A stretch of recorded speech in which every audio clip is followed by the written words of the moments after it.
Hello everyone and welcome to the second part of the speed painting of Knoppers. Knoppers is a cute rabbit lady I was commissioned to paint. In my last video I showed you how I create the underpainting. So now comes the next step, coloring.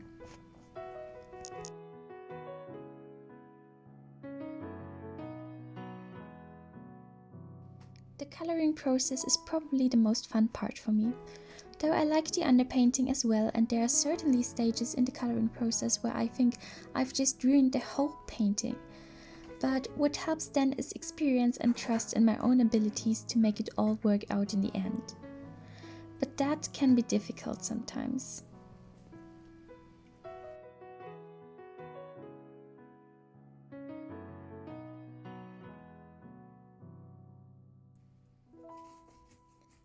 As I may have told you, the technique I'm using is called the glazing technique. It is actually a very old technique. Most of the old masters of the Renaissance used it or similar techniques in their oil paintings. There were different reasons for that, one of which was that alla prima was not a good option for many painters back then. Why?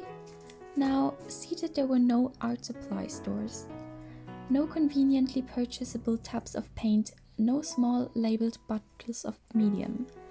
Artists had to make their entire paints themselves.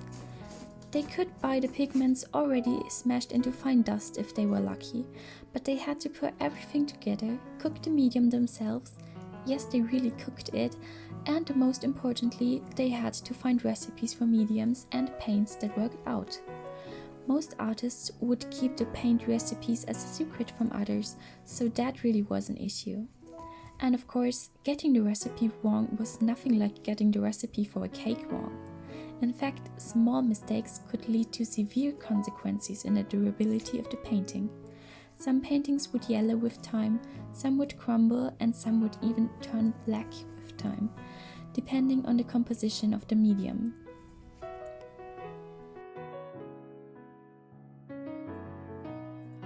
But what does this have to do with glazing? Artists didn't have as many pigments to choose from as we've got now, and mixing them together could lead to muddy colors, which, quite frankly, nobody wants. So artists decided to, instead of painting with premixed colors, they would apply layer after layer of just one color at a time. So one layer yellow, one layer red, one layer blue, or whatever. And they would apply that to a grisaille underpainting, which basically just means that the underpainting is done in black and white. The layered colors would then optically mix, just like you would have put very thin layers of stained glass on top of each other and looked through them. The resulting colors were typically much cleaner, and another merit of these techniques, amounts of paint needed were significantly smaller than they would be for alla prima painting. So of course that was less expensive.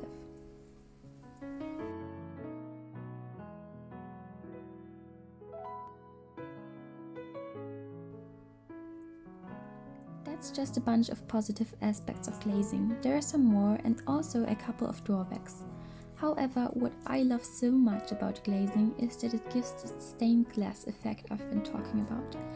Especially when exposed to natural sunlight, this effect cannot be matched by any other technique. At least that's what I've experienced so far.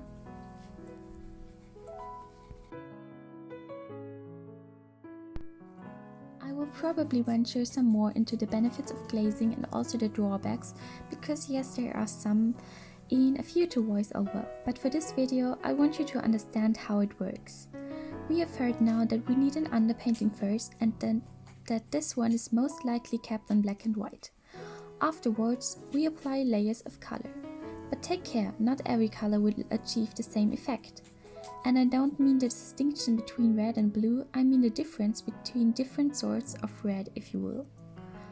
What I'm trying to say is that there are mainly two sorts of colors: opaque ones and transparent ones. Then there are semi-opaque and semi-transparent ones, but let's keep them aside for now. For glazing you will need transparent colors on top of opaque underpaintings. Only that will make sure that the values you put in place before will still shine through and that the stained glass look can be achieved. There are painters who paint over and underpainting using opaque colors. Caravaggio did this, for example. But that's not really glazing anymore then.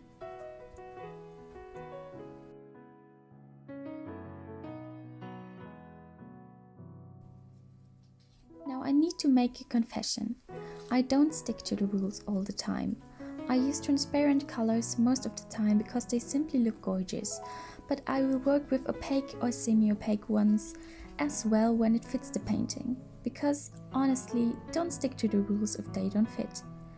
For example, I've used opaque colors in the leaves just because it was easier to achieve the look I wanted, and also just made it look a bit better in my opinion this time. But I have paintings where I only used glazing, so the real glazing with transparent colors.